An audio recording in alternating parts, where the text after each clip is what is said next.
Hello, everybody. Welcome to this episode of Car Wash Magazine Live.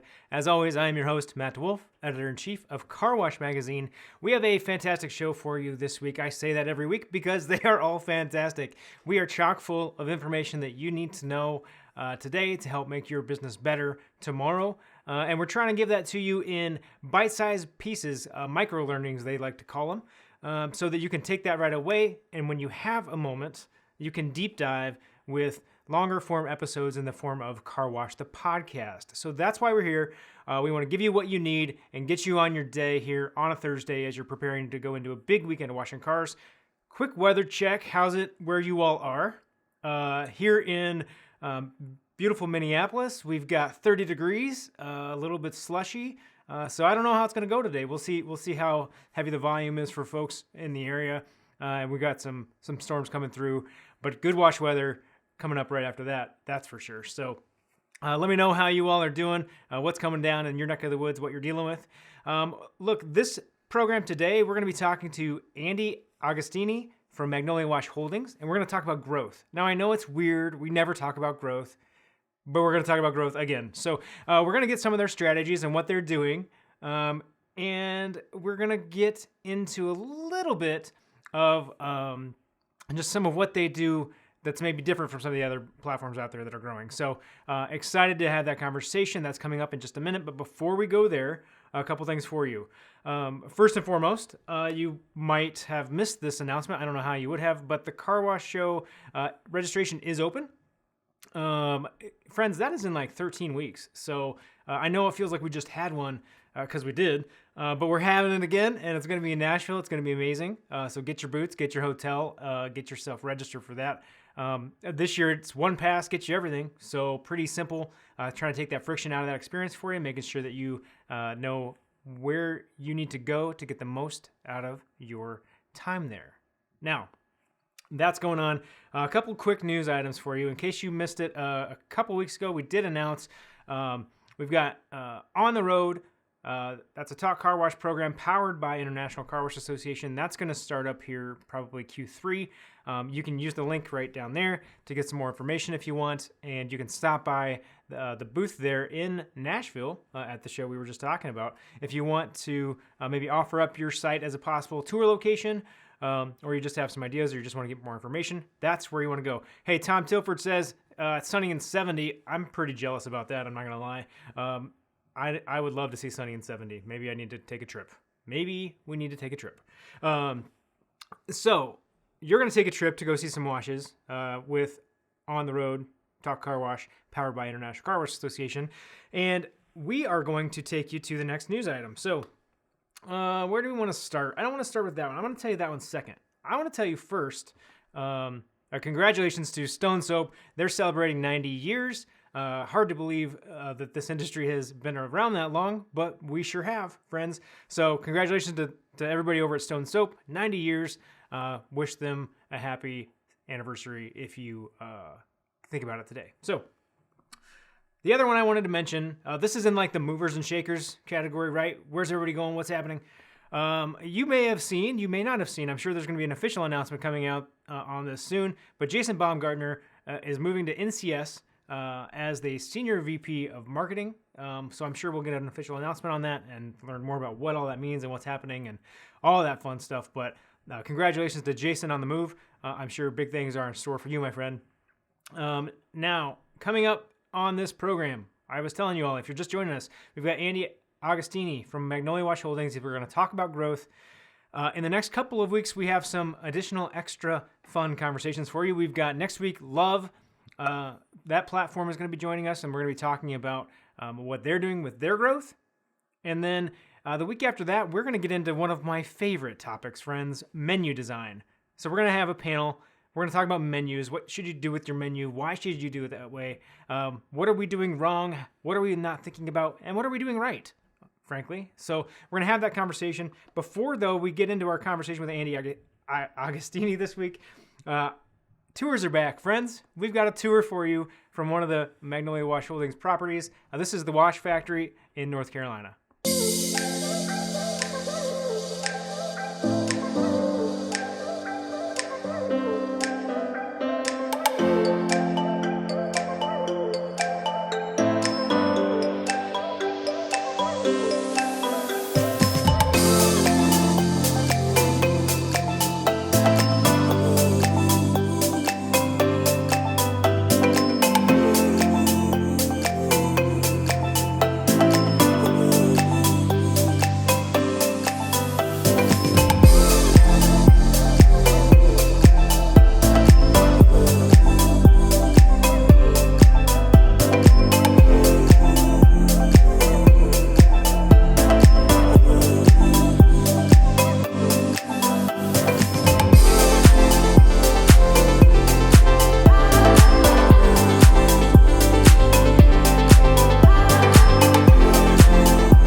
right, so that's a little bit of car wash love for you here on a Thursday. Check out that tour. That was the Wash Factory. That's a Magnolia Wash Holdings property. Speaking of tours, friends, you can see lots of those tours if you go back to some of the old episodes. You can do that at carwashmagazine.com. And we're going to be showing those when we're at the Car Wash Show in Nashville. We'll be kind of cycling through those for you so you can see some of the great washes in this country and abroad. If you guys have a great wash you want us to feature, let me know. That's mdewolf at carwash.org. We can see what we can do about getting you featured on the show, getting your wash highlighted, and sharing the story the way that you deserve it. So we'll do that if you send it to me, mdewolf at carwash.org. Remember. Now, we're going to get into the conversation here with Andy Agostini from Magnolia Wash Holdings.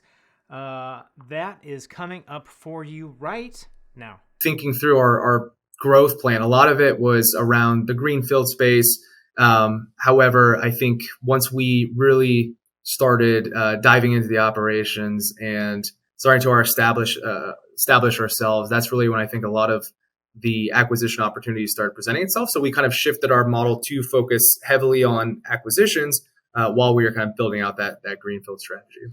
Yeah, I mean, I really like that approach because you all were able to kind of build up a pretty strong base. And frankly, you can start to see things you like and things you dislike before you get too far down this greenfield opportunity. And now you guys are at a point where those greenfields are going to start bearing fruit. That it's going to start producing for you, and you have this strong foundation of acquisition. So it really kind of set you guys up for some quick success.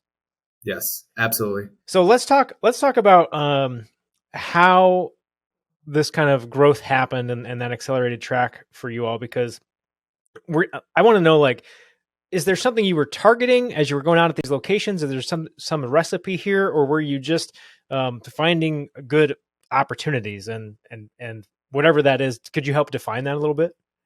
Yeah, sure. So, taking a step back, we really wanted to focus on the Southeast quadrant. We knew that's kind of our bread and butter. And through the leadership team's experience, we know the market very well. So we knew we always wanted to stay in the Southeast, and we knew we always wanted to use acquisitions as kind of an infill strategy. So basically, we knew key areas that we wanted to have from a greenfield strategy, but how do we quickly get to scale, and how do we basically plant some of those flags? Well, that's really where the acquisition plays come in. So I think a lot of it stemmed from our strong foundation with the original founders. So Frank Bennett and Brooks Moy really built themselves a strong reputation within the industry. They started out with the Camel and Wave brand. So from there, it was kind of just referrals through their relationships. And then from there, it was kind of a snowball effect. So we got through a couple of these deals, starting with the first acquisition that we had. It was a 10-site deal that got us up to the 17 sites prior to, I guess, Magnolia really being established. But after that, we had a small 2-site deal.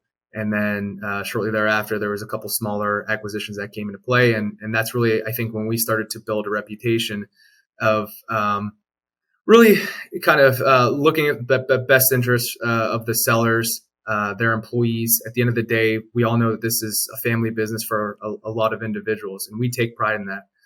So we want to make sure that as part of our acquisition strategy, we are going above and beyond to serve the employees, serve the customers, and kind of retain that strong brand that these sellers have already established within those markets. So, okay, so you sort of answered my next question, but I'm going to ask it anyway, because I think there's probably more to it. I talked a little bit about it as we were kicking off the show today. This industry has been growing very quickly. And a big part of that is platforms like Magnolia starting to pop up and starting to kind of really accelerate that consolidation effort. What do you think it is about Magnolia that is maybe different from any of the other platforms out there that folks might see? Yeah. So like I touched on earlier, I think a lot of it has to do with, the combined experience of our leadership team, as well as the original founders, even to our field team who have been in this industry for, decades in some cases. And so we've really kind of built that reputation, not only at the site level, for the customers, but also, at the higher level with Magnolia.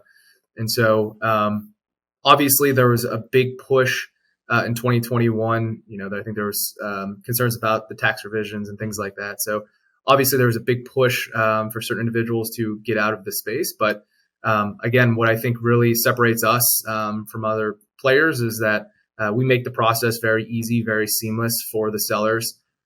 We are not big on bureaucracy or red tape or anything like that. So we really want to kind of cater to their needs throughout the entire journey. Again, ensuring that we're going to take care of your business. We're not there to simply go in and slash headcount, slash compensation, and basically re-leverage the business. That's not our model, right? So when we look at our acquisition strategy as a whole, we're looking for grade A, businesses that we're acquiring that can basically fit into our overall portfolio. So it is very methodical. There's a lot of opportunities that we actually turn down. Yeah. Right. So it's this combination of us identifying strong businesses, strong operators, but then conversely, them wanting to do business with us. And in fact, a lot of the acquisitions that we've had to date have been kind of off-market deals. So it's not going through a traditional broker route or anything like that. It's just us simply having a good conversation with the sellers and getting a better feel for what they're looking for, and then ultimately what we're looking for. Yeah, I love that approach because, for me, that feels like what this industry has always been, right? It's always been very entrepreneurial in spirit.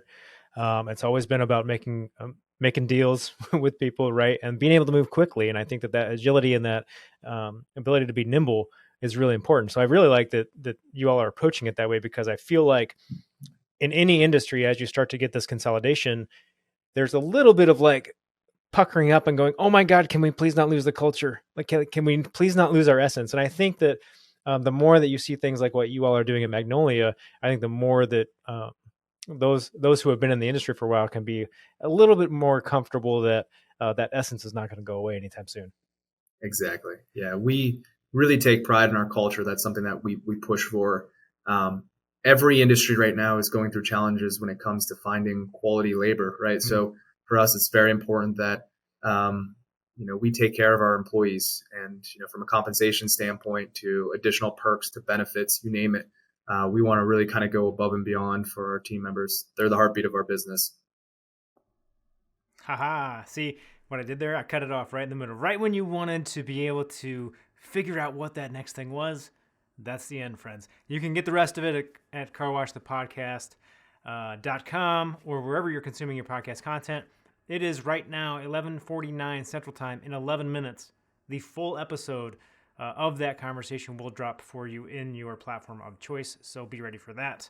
If you all have stories you think we need to be covering, let me know. mdewolf@carwash.org. We are happy to have those conversations and really excited to be able to share the great stories in this industry with everyone.